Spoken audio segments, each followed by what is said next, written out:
क्या तुम देखना चाहोगे? अपनी मां के साथ वारणावत चले जाओ, कुछ दिन वहां देखो। युधिष्ठिर ने शांतानंदन, भीष्म, विदुर जी, द्रोणवाली, सोमदत्त, कृपाचार्य, इन सब ब्राह्मणों को प्रणाम किया और कहा आदेश मिला है मुझे वारणावत जाने का। चारों तरफ पूरे महल में सन, तेल, घी, लाख, चर्बी, लकड़ी ऐसे लगाना कि कोई जान ना पाए, ऊपर से रत्नों का लेप। जब पांडव जल जाए तब तुम भी बाहर खड़े होकर के रोना कि हाँ ये क्या हो गया, ऐसे आग लग गई, क्या हो गया, तो ऐसे, और हमें सूचना देना। विदुर जी ने मुझे संकेत किया है कि तुम जिस महल में रखे जाओगे वो प्रज्वलित अग्नि को बढ़ाने वाले पदार्थों से बना और तुम्हें मारने का प्लान है। यदि तुम पांचों भाई एक मत रहोगे और धैर्यवान रहोगे और सुरंग की व्यवस्था कर लोगे तो तुम वहां से बच जाओगे। पांडवों का शुभागमन वारणावत वासियों ने जब सुना, सब लोग नगर के बाहर आकर के अगवानी की। देवमूर्ति, पांचों पांडव, सबने आशीर्वाद दिया जो बड़े बूढ़े थे, और नगर के महल में उनको रखा गया। पुरोचन, जो दुष्ट स्वभाव वाला दुर्योधन का निज जन था, मंत्री था, आकर के प्रणाम किया और खूब ऐसी प्रेम भरी बातें व्यवस्था की। खाने पीने की उत्तम व्यवस्था, सुंदर शैया आदि। 10 दिन तक रहने के बाद पुरोचन ने कहा कि महाराज, आप हस्तिनापुर के युवराज हैं, नगर के महल में शोभा नहीं देता, आपके लिए नगर के बाहर एक महल तैयार किया है, बहुत रुपया लगा के, महाराज आप कृपा करें उस महल में पधारें। वो शिव भवन है, आपके लिए मंगल भवन है। पुरोचन की बात सुनकर युधिष्ठिर ने अपने भाइयों पर दृष्टि डाली कि नंबर आ रहा है आग लगाने का इसका, या वहां ले जाएगा मारेगा, पर बिल्कुल पता नहीं चलना चाहिए। बहुत मुस्कुराते, हाँ हाँ हम भी देखना चाहते हैं। धर्मात्माओं में श्रेष्ठ युधिष्ठिर गए, पूरे महल को देखो। अब महल को ऐसे कुटिया थोड़ी बनी थी, किलोमीटरों में महल का निर्माण था। भीमसेन, इतना भयंकर भड़कने वाली अग्नि की वस्तुएं तो मैंने देखी नहीं जितना महल बना है। भीमसेन, इस 4 दीवारी में केवल आग ही आग लगने वाली वस्तुएं भरी, ऊपर से केवल रत्न है, ये अग्नि प्रज्वलित करने वाले पदार्थों से। कारीगरों ने सन, राल, मूंज, बाल, बांस और घी, चर्बी इससे बनाया है, पूरा महल इससे बना हुआ है। भीमसेन ने कहा भैया दबने की क्या बात, हुक्म करो, 1 मिनट में इस पुरोचन को पलटा देते हैं, आग लगा देते हैं पूरे महल में पहले ही। क्या ऐसे पशुओं की तरह डरना? नहीं नहीं, आप नहीं समझ रहे हो, हम ये कर सकते हैं, पर तुम समझो उसका ये प्लान है, और अगर हमने इस प्लान को जरा भी बाहर किया तो वो दूसरा ऐसा प्लान बनाएंगे जो हमारी समझ में ही नहीं आएगा, हमें मरवा देगा। वो इस समय जब मारने पर लगा हुआ तो मुझे गुप्त रूप से साबित करना है कि मैं मर गया और मुझे इसी में रहना है। अगर हमारे बचने का कोई और उपाय होता तो विदुर जी बता देते, जैसा विदुर जी ने कहा वैसा ही मुझे करना चाहिए। हम लोगों की चेष्टाएं बिल्कुल नहीं होनी चाहिए कि पुरोचन जान जाए कि हम जान गए हैं। पूरी सावधानी के साथ अब इसी में रहना होगा। हमारी किसी भी चेष्टा से इसको समझ में नहीं आना चाहिए कि मैं इस बात को जान गया हूं कि महल ऐसा भड़काऊ अग्नि बढ़ाने वाले से बना हुआ है। हम जलने के डर से अगर भागेंगे तो आक्रमण करवा के मारने की कौन सी चेष्टा करेगा, मुझे पता ही नहीं चलेगा। अभी तो पता चल गया तो हम बचने का उपाय कर सकते हैं। अर्जुन से कहा तुम्हारी एक ही यहां की दिनचर्या, हर समय पुरोचन पर दृष्टि रखना और वो जान ना पावे, वो आग न लगाने पावे। इसके बीच में कोई ना कोई उपाय तो हम लोग करते हैं। ऐसा सोच ही रहे थे, महल में प्रवेश किया कि कुछ आदमी लिए एक आदमी आया और पुरोचन से कहा मैं हस्तिनापुर से आया हूं और मुझे महल की सफाई करने का आदेश दिया गया है। हाँ ठीक है जाइए अंदर। अंदर गए और युधिष्ठिर से कहा मैं विदुर जी के द्वारा भेजा हुआ हूं और हम इतने सुरंग बनाने में प्रवीण कि कम समय में बहुत लंबी सुरंग तैयार कर देते हैं। पर तुम्हें विश्वास दिलाने के लिए मैं बताता हूं, उन्होंने मिलेच्छ भाषा में आपसे कहा था कि एक ऐसा अस्त्र है जो लोहे का नहीं है पर वो सबको भस्म कर सकता है, वो मकान। ये मैं इसलिए बता रहा हूं कि मैं विदुर जी का ही आदमी हूं, कोई छल कपट नहीं, विश्वास कीजिए मेरे पर। युधिष्ठिर जी ने कहा मैं समझ गया। विदुर जी ने जो आपको उपदेश किया था कि एक बिल तैयार होना चाहिए, उसी के लिए मैं आया हूं। युधिष्ठिर जी ने कहा सौम्य तुम्हें ज्यादा बताने की जरूरत नहीं, मैं पहचानता भी हूं कि आप विदुर जी से मिलते थे, आप उनके गुप्तचर हैं, मुझे पता भी है। उसने कहा बस इस महल के अंदर कोई आने ना पावे, पुरोचन भी आने की चेष्टा करे तो वहीं रोक दिया जाए, और अगर कहीं ऐसा हो कि कोई आ रहा तो मुझे संकेत कर दिया जाए। मैं ऐसी स्थिति रखूंगा, एक लकड़ी का ऐसा तख्त बनवाया था जो वहीं तत्काल रख करके आसन उस पर लगा हुआ था, और उस तख्त में नीचे ऐसे कपड़ा डाल के किसी सुरंग जहां से बनी कोई देख लो, महाराज युधिष्ठिर उस पर बैठ जाएंगे जब तक खुदेगी। पर भगवत कृपा से कोई बाधा ही नहीं आई, बहुत जल्दी सुरंग का निर्माण तैयार हो गया गंगा जी तक जाने का, और उसके ऊपर एक काठ की ऐसी लेवल और उसके ऊपर मिट्टी, जैसे किसको पता ही नहीं है कि यहां सुरंग बनी, कुछ ही दिनों में सुरंग तैयार हो गई। उस भवन के ठीक बीचों बीच सुरंग निकाली गई, भूमि की समान तह पर उसको पाट दिया गया। पुरोचन के भय से उस सुरंग खोदने वाले ने पूरा ऐसा मुख बंद करके मिट्टी डाल दी कि जैसा महल की अन्य भूमि वैसे ही वो भूमि। पांडवों ने कहा बहुत बड़ा काम हो गया, बचने का उपाय हो गया। भीमसेन ने कहा कि वो आग लगावे इसके पहले हम लगा दें तो कैसा रहेगा, वो भी जाए, वो भी तो मजा चखे, महल निर्माण किया है। तो उस दिन क्या था कि कुंती जी ने ब्राह्मणों को और भूखों को भोजन पवाने के लिए निमंत्रण दिया था। तो एक भीलनी भी आई थी जिसके 5 लड़के थे। ये पुरोचन हम पर विश्वास कर रहा है और विश्वास दिला के धोखा देगा, इसलिए भैया बढ़िया बात बन गई। अब वो जो भीलनियां आई थी वो जंगल से शराब लेके आई थी, तो उस भीलनी ने भी शराब पिया, उसके पुत्रों ने पिया, खूब खीर पुआ पाया और वहीं महल में सो गए। ब्राह्मण लोग पाके चले गए। पुरोचन आराम कर रहा था।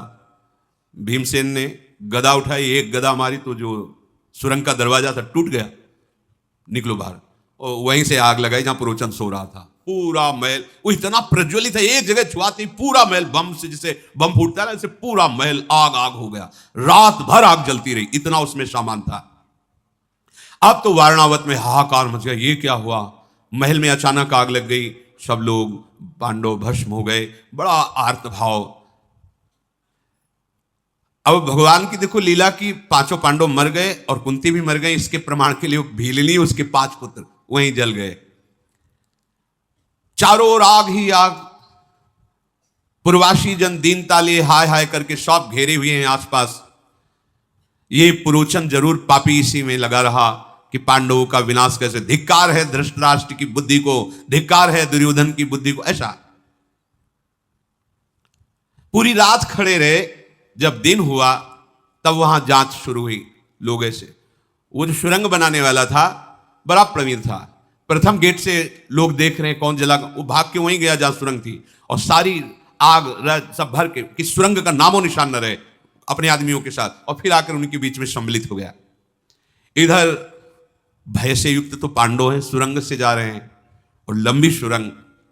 जब बाहर निकले सुरंग से तो थक गए, क्योंकि भय भी था और हृदय कि अब ये जब हमारे विनाश के लिए कौरव पक्ष लग गया तो कहां तक हम बचेंगे। कुंती जी बैठ गए, मेरे से चला नहीं जाता, राजमाता है। नकुल सहदेव भी, भीम ने भयंकर रूप धारण किया, कुंती जी को ऐसे बैठाला, नकुल सहदेव को यहां बैठाला, अर्जुन और युधिष्ठिर को ऐसे टांगा, चल पड़े। भीम चारों को ऐसे, महापराक्रमी परम वेगशाली भीम ऐसे लेकर के अपने मां को और चारों भाइयों को चल रहे हैं। रास्ते में जो मतलब यहां से रास्ता नहीं, पहाड़ है, एक लात मारते वहां से गली बन जाती।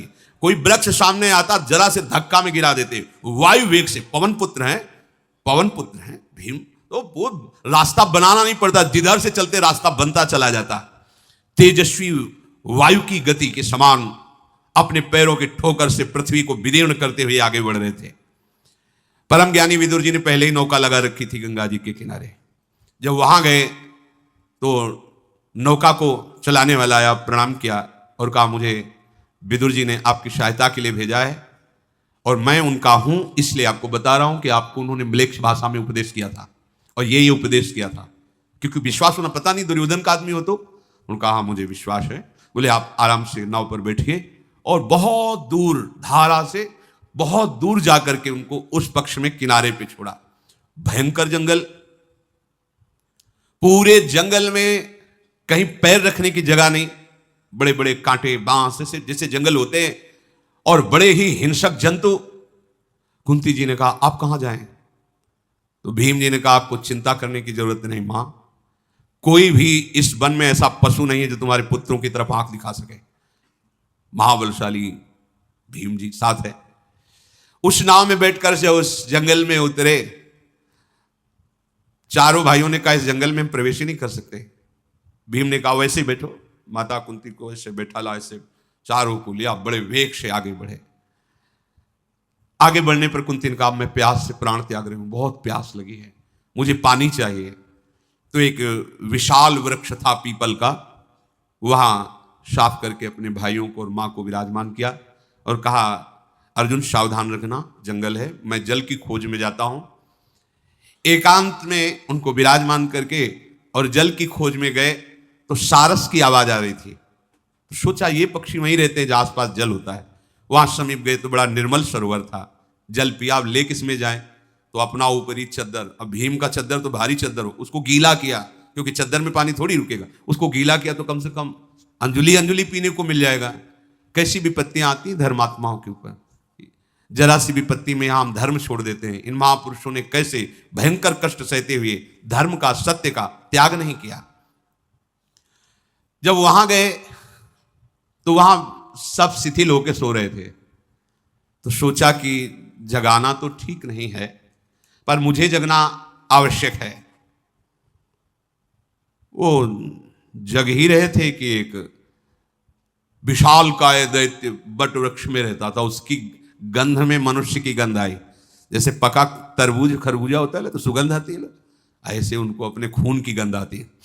उसने अपनी बहन से कहा कि आज तो बढ़िया समझो भंडारा है हमारे लिए, ये आए हैं और बड़े वीर हैं, जाओ इनको लाओ मार के, आज हम लोग खाएंगे। इधर भीष्म जी, विदुर जी और सब बड़े बड़े कुरुवंशी बहुत उदास हो गए कि पांडव मारे गए। धृतराष्ट्र भी जलांजलि देने के लिए आए, दुर्योधन आदि भी आए। दुर्योधन, कर्ण, शकुनी सब मुस्कुरा रहे हैं, जलांजलि, भीष्म जी के आंसू चल रहे हैं। भीष्म जी बार बार कह रहे हैं कि ऐसा कैसे हो सकता है, जो धर्म का पालन करने वाला है उसका नाश कैसे हो सकता है। मेरी ये समझ में नहीं आ रहा कि धर्मात्मा पुरुष का नाश कैसे हो सकता है, कैसे हो सकता है। बार बार रो रहे हैं, कैसे हो सकता है ऐसा, ऐसा कैसे, ऐसा कैसे मृत्यु हो सकती है, ऐसी मृत्यु इन महापुरुषों की कैसे हो सकती है। पर वो जलांजलि दे, विदुर जी ने देखा कि भीष्म जी तो बहुत विकल हो रहे हैं, पांडवों को नष्ट कर दे ऐसी काल में ताकत अभी नहीं है, लाक्षागृह में भस्म हो सके ऐसा भाग्य नहीं है पांडवों का। कैसे? विदुर जी नजदीक गए जलांजलि के बहाने और भीष्म जी से कहा, आप जलांजलि मत दीजिए, पांडव मरे हुए नहीं, मैंने पहले से सुरंग की व्यवस्था की थी और वो नाव के द्वारा सुरक्षित जंगल में पहुंचा दिए गए हैं। अब वो अव्यक्त रूप से कहां घूम रहे हैं, पर वो सुरक्षित हैं, आप जलांजलि मत दीजिए, पांडव सुरक्षित हैं।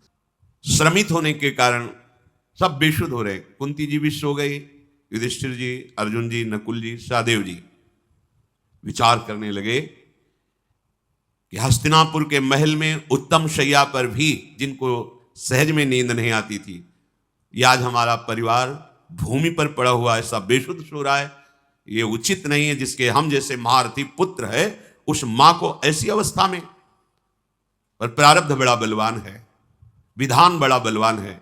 भीमसेन ऐसा सोच, फिर सोचा कि प्यासे तो जरूर हैं पर नींद आ गई, इसलिए जगाना नहीं चाहिए, मुझे बैठकर इनकी रक्षा करनी चाहिए और इंतजार करना चाहिए। बैठे बैठे एकदम चिंतन गया कि दुरात्मा धृतराष्ट्र हमारे बड़े पिता कहलाते हैं और अपने पुत्रों के पक्ष में आकर हम लोगों को ऐसे संकट में डाल दिया, हम सबको जलाना चाहा, आज हम भारी कष्ट में फंस गए हैं। एक समय आएगा कि मैं इन सबको दंड तो जरूर दूंगा। भीम ऐसा निश्चय कर रहे हैं और स्वयं जागते हुए उनकी रक्षा कर रहे हैं।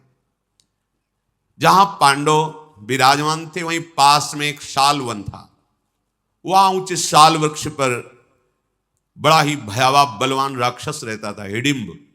उसको गंध आई मनुष्य की, बड़ा क्रूर था, मनुष्य का मांस उसे बहुत प्रिय था और पराक्रमी था। क्रूरता उसके स्वभाव में थी, बड़ी बड़ी दाढ़ें, विकराल मुख, भयंकर काला शरीर, बहुत विशाल पेट। उसने अपनी बहन हिडिंबा से कहा कि मुझे मनुष्य की गंध आ रही, बहुत भूख लग रही, विधाता ने मेरे लिए स्वयं भोजन भेजा, नहीं तो ऐसे जंगल में कहां मनुष्य आते हैं, जाओ इन सबको मारकर मेरे लिए लाओ। जब मैं मनुष्य की गर्दन को काट करके रक्त पीता हूं तब मुझे खुशी होती है, इनको पाकर के मैं तृप्त भी हो जाऊंगा। ऊंचे वृक्ष से देख रहा, क्योंकि बलवान दिखाई देते हैं। अपने भाई हिडिंब के कहने पर हिडिंबा प्रणाम करके अपने भाई को, जहां पांडव विराजमान थे पीपल वृक्ष के नीचे, वहां पहुंची। संकट पे संकट धर्मात्माओं को, सत्य मार्ग पर चलने वालों को, पर विजय श्री सत्य की ही होती है। वहां जाकर के देखा कि और तो सब सो रहे हैं, विशाल काय तेजवान भीमसेन जग रहे हैं। देखा मानो कोई पहाड़ हो, ऐसे आकृति वाले भीमसेन, वायुपुत्र, महाबली हनुमान जी के भ्राता भी हुए, वायुपुत्र के नाते अपार बल है। वो भीम के भुजाओं को, वक्षा स्थल को देख करके मोहित हो गई।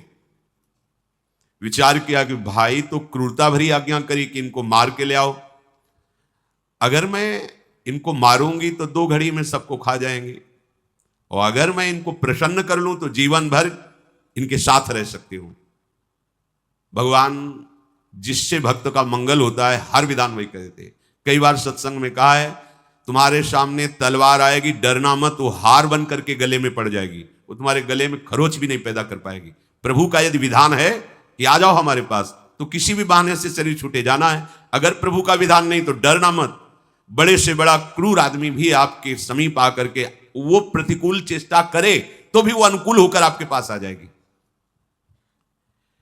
हिडिंबा ने विचार किया कि भीमसेन के चरणों की सेवा मुझे करनी चाहिए, अर्थात मैं इनको पति रूप से प्राप्त कर लूं तो हमारा जीवन धन्य हो जाएगा। वो मायावी थी, आसुरी माया का उसे ज्ञान था। तत्काल उसने दिव्य सुंदर रूप धारण किया और महाबाहु भीमसेन के समीप जाकर के कहा, पुरुष रत्न आप कौन हैं, कहां से आए हैं, और ये देवताओं के समान सुंदर पुरुष जो सोए हुए हैं ये कौन है, और ये जो वयोवृद्धा ये कौन आपकी लगती है, आप निशंक होकर उत्तर दीजिए। मैं हिडिंबा नाम की राक्षसी हूं, मेरा भाई बड़े ही दुष्ट स्वभाव का है और तुम्हारा वो मांस खाने के लिए लालायित है, मुझे मारने के लिए भेजा है। आपका तेज बल और भुजाएं देखकर मैं आपको अपने पति के रूप में वरण कर लिया है। महाबाहो तुम चिंता मत करो, जितना मेरे भाई में बल है उससे अधिक मेरे में बल है। मैं भाई से अधिक माया का ज्ञान रखती हूं, आसुरी माया का, इसलिए हम उसको परास्त करके तुम्हारी रक्षा कर लेंगे यदि आप हमें स्वीकार करें तो। मैं आपका भला चाहती हूं, अगर आपने ठुकरा दिया तो आपके भी प्राण जाएंगे और मेरे भी प्राण जाएंगे, क्योंकि मैंने निश्चय किया है कि जीऊंगी तो आपको पति के रूप में वरण करके, अन्यथा प्राण त्याग दूंगी। भीमसेन बोले कि राक्षसी तुझे ऐसी बात नहीं कहनी चाहिए, मेरे ज्येष्ठ भ्राता युधिष्ठिर जी मेरे गुरु के समान हैं, जब तक वो पत्नी को स्वीकार नहीं करते तब तक मैं कैसे स्वीकार कर सकता हूं। मैं परिवेत्ता नहीं बनना चाहता। परिवेत्ता कहते हैं बड़े भाई के अविवाहित होने पर छोटा भाई विवाह कर ले, ये निंदनीय माना जाता है, उसे परिवेत्ता कहते हैं। इसलिए मैं ऐसा कर्म नहीं कर सकता जो धर्म के विरुद्ध है। राक्षसी ने कहा, यहां धर्म की बात नहीं, तुम्हारे प्राणों की रक्षा की बात मैं कर रही हूं। आप इनको जगा दीजिए, मैं आपको और आपके परिवार को अपनी पीठ पे लाद के वायु वेग से जहां आप कहोगे वहां पहुंचा दूंगी, इस राक्षस से बचा लूंगी। भीमसेन ने कहा, तुम राक्षस की चिंता मत करो, मुझे तुम्हारी सहायता की जरूरत नहीं है। मेरी भुजाओं में आकर ऐसा कोई दैत्य राक्षस है ही नहीं कि जो जीवित बच जाए, तुम इसकी चिंता मत करो। जाओ या रहो, हमें तुम्हारी किसी सहायता की जरूरत नहीं। अगर तुम्हें लगता है कि तुम अपने भाई का सहयोग कर सकती हो तो स्त्री समझकर तुम्हें छोड़ रहा हूं, नहीं अब तक तुम्हें यमपुरी पहुंचा दिया होता। जब देखा कि बड़ा विलंब हो गया, हिडिंबा वापस ही नहीं आई, तो सोचा हो क्या गया।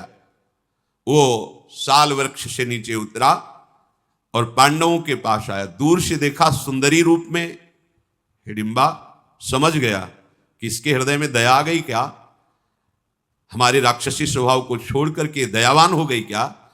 आंखें क्रोध से लाल लाल करता हुआ, विशाल भुजाएं, खड़े हुए केश, शरीर का रंग काला मानो कोयला हो, तीखी दाढ़ें, भयंकर गर्जना। जे ही हिडिंब को आते देखा तो हिडिंबा भय से थर्रा उठी और भीमसेन से बोली, ये दुष्टात्मा नरभक्षी है, अगर ये क्रोध में आ जाए तो आप भाइयों से जीत नहीं सकते हैं। मैं इच्छा अनुसार बल धारण कर सकती हूं, जितना इच्छा करूं उतना बल मेरे में आ जाएगा। आप सब तुरंत मेरे कटि प्रदेश में बैठिए पीठ में, और मैं अभी आपको मन के विवेक से जहां आप कहोगे वहीं पहुंचा दूंगी। भीमसेन जी ने कहा, ना मैं भाइयों को जगाऊंगा, ना माता जी को जगाऊंगा, और ना तेरा सहयोग लूंगा। ये हमारे क्षत्रिय धर्म के खिलाफ है कि तुम स्त्रियों का हम सहयोग ले, ऐसा नहीं। तुम्हारी रक्षा करना हमारा धर्म बनता है। ये नीच राक्षस के आक्रमण मेरा सह सकेगा? तुमने अभी देखा नहीं है, देखना। अगर ये उद्दंडता करता है तो मारा जाएगा। हिडिंबा ने कहा कि मुझे तो आप देवताओं के समान बड़े कोमल दिखाई दे रहे हैं, तुम मनुष्य हो, जानते नहीं राक्षसों के प्रभाव को, मैं जानती हूं। नरभक्षी राक्षस हिडिंब क्रोध में भरकर दोनों की बातें सुन रहा था। अपनी बहन पर दृष्टि डाल के उसने कहा, धोखा, मेरे साथ धोखा। ये मनोहर रूप धारण करके तुम उस मनुष्य को चाहने लगी हो। पहले तुझे मारूंगा, फिर इनको मारूंगा। बड़ा उसका क्रोध बढ़ा। भूखा तो था ही, वो क्रोध से अपनी बहन को मारने के लिए, ऐ दुराचारणी, तू मेरी बहन होकर के भी मेरा पक्ष छोड़कर इस मनुष्य का पक्ष ले रही है, तू कलंकिनी है, ऐसा कहकर मारने के लिए आगे बढ़ा। योद्धाओं में श्रेष्ठ भीमसेन ने अपनी भुजा से उसे रोक लिया। भीमसेन महान बलशाली है। छाती से उसको लगाया, अपनी भुजाओं में बांध करके, और बहुत दूर घसीट करके ले गए, क्योंकि वहां कुछ करेंगे तो जग जाएंगे पांडवजन। अरे दुष्टात्मन, तू स्त्री शरीर को मारना चाहता है? भीम ने कहा, तुझे आज तक मनुष्य मिले होंगे, लेकिन हम जैसे नहीं मिले होंगे। राक्षस कुलांगार, तू इस वन में आने वाले वनवासी ऋषि मुनियों को मार करके खाने की शक्ति रखता है। जितनी ताकत हो तेरे में, लगा के देख ले, मेरी भुजाओं के बंधन से छूट जा। भारी गर्जना वो राक्षस करने लगा। ऐसी गर्जना में पांडव जग गए, माता कुंती जग गई, और वो देव स्वरूप धारण किए हुए हिडिंबा भी वहां खड़ी थी। लाख उपाय किया, लेकिन वो भुजाओं से नहीं छूट पाया। भीमसेन ने पकड़कर उसे ऐसे पटका कि 32 हाथ दूर घसीटता हुआ चला गया। फिर भीमसेन गर्जना करके उसकी पीठ पर प्रहार किया घूंसे से। महाबली भीमसेन का प्रहार उसके लिए असहनीय हो गया। फिर भी वो हिम्मत करके गुथा, जैसे दो बलवान गजराज भिड़ गए हो, ऐसे भीमसेन और वो असुर। पांडवजन जाग गए। माता कुंती ने पूछा हिडिंबा से, तू कौन है? सुंदर रूप वाली यहां मेरे पास कैसे खड़ी है? और ये क्या हो रहा है? किससे युद्ध हो रहा है? कुंती जी के इस प्रकार पूछने पर हिडिंबा बोली, मैं कोई देवी नहीं हूं, मैं एक राक्षसी हूं। मेरा नाम हिडिंबा है। मेरे भाई हिडिंब ने तुम लोगों को मारने के लिए भेजा था, पर मैं आपके उस पुत्र को जो युद्ध कर रहा देख करके मोहित हो गई और उससे पति रूप में वरण कर लिया है। आपका ये महाबली पुत्र जिससे लड़ रहा है वो मेरा भाई हिडिंब है, पर मुझे ऐसा लग नहीं रहा कि वो जीत पाएगा। कुंती जी ने कहा, तुम्हें पता नहीं है कि भीम कितने बलशाली हैं। देखो, अभी देखो, परिणाम अभी देख लेना। प्रचंड बलशाली भीमसेन ने उसे उठाया, उस भयंकर राक्षस को पटक करके उसकी छाती पे घुटने रखे और गर्दन को तोड़ दिया, और पीछे की तरफ पलटा के इसे पैरों में लगा दिया, ऐसे उल्टा। अर्थात उसकी कमर टूट गई, उसकी गर्दन टूट गई। अर्जुन जी धनुष पर बाण चढ़ाए हुए बिल्कुल खड़े थे कि यदि कहीं ऐसा होता है तो मेरे द्वारा ये मारा जाएगा, पर ये देख करके कि भीमसेन के द्वारा ही मारा गया, पांडवजन हर्षित हुए और भीमसेन की प्रशंसा की।